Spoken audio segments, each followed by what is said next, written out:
नमस्कार। राधे राधे। आपके अच्छे स्वास्थ्य की मैं कामना करती हूँ।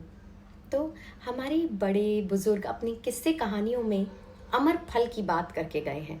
लेकिन अमर फल कहाँ मिलता है? किसी को पता है? आपको पता है? मुझे भी नहीं पता था जब तक मैंने ये कहानी नहीं सुनी थी। मेरी इस छोटी सी कहानी में अमर फल की बात की गई है और जीवन का एक बहुत सुंदर सुख लिखा है। आइए कहानी सुनते हैं। तो एक बार एक पिता अपने बेटे को कुछ पैसे देकर कहते हैं कि जाओ बाजार से फल खरीद लाओ। थोड़ी देर के बाद में बच्चा आता है जिसकी जेब भी खाली है और फल भी नहीं है उसके हाथ में। पिता पूछते हैं कि बेटा तुम फल लेने गए थे, फल नहीं लाए? तो वो बेटा बोलता है, पिताजी मैं फल तो नहीं लाया लेकिन अमर फल लाया हूँ। अब पिता हैरानी से पूछते हैं कि अमर फल वो क्या होता है? तो बच्चा कहता है कि जैसे ही मैं बाज़ार पहुंचा फल खरीदने के लिए, तो मैंने देखा दुकानें कितनी अच्छी लग रही हैं, सब में इतने रसदार और अच्छे फल हैं। फिर मेरी नज़र एक बुज़ुर्ग आदमी पे जाती है।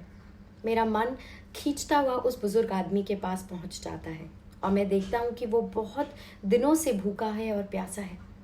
मैंने उस पैसों से उसे जी भर कर, पेट भर कर खाना खिलाया और उसके बाद उस बुज़ुर्ग आदमी ने मुझे ढेर सारा आशीर्वाद दिया। कहा कि तुम्हारी आयु बहुत लंबी हो, तुम्हें जीवन में जो चाहिए तुम्हें मिल जाए, सारे संकट तुमसे दूर हों, तुम बहुत आगे जाओगे बच्चे। अब वो बेटा अपने पिता से बोलता है, क्या पिताजी, क्या ये अमर फल नहीं है? तो उसके पिता मुस्कुराते हैं और कहते हैं, अगर तुम्हारी ऐसी ही सोच रही तो तुम देखना एक उदाहरण दोगे जीवन में सबके लिए। आप यकीन नहीं करेंगे, लेकिन वो जो छोटा बच्चा है वो बड़े होकर दक्षिण भारत के महान संत रंगदास जी के नाम से जाने जाते हैं। अब इस कहानी का जो ज्ञान है वो बहुत ही सुंदर है। इस कहानी से ये सीखने को मिलता है कि आशीर्वाद में कितनी बड़ी ताकत होती है। बहुत बार हमें आशीर्वाद ऐसी जगहों पे काम आता है जबकि मन में ऐसा लगता है कि आज तो किसी चमत्कार ने ही हमें बचा लिया। वो आशीर्वाद ही होता है किसी ना किसी का। एक बार और, कि अगर आप मर गए, उसके बाद में अगर लोगों ने आपके बारे में अच्छी बात कही, आपके बारे में उदाहरण दे के लोगों को बताया गया, वो ही अमर फल है कि आपकी मृत्यु के बाद में भी आप जाने गए, आप अमर रहे।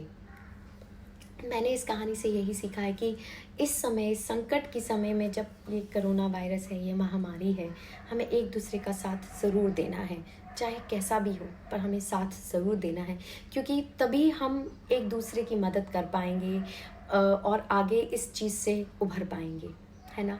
और अगर हमने किसी के लिए अच्छा किया और उसने दिल से आशीर्वाद दिया, तो वो अमर फल जैसा ही है ना? आशा करती हूँ कि आपको ये कहानी अच्छी लगी होगी और अच्छी लगे तो मुझे ज़रूर बताएं। धन्यवाद। जय हिंद।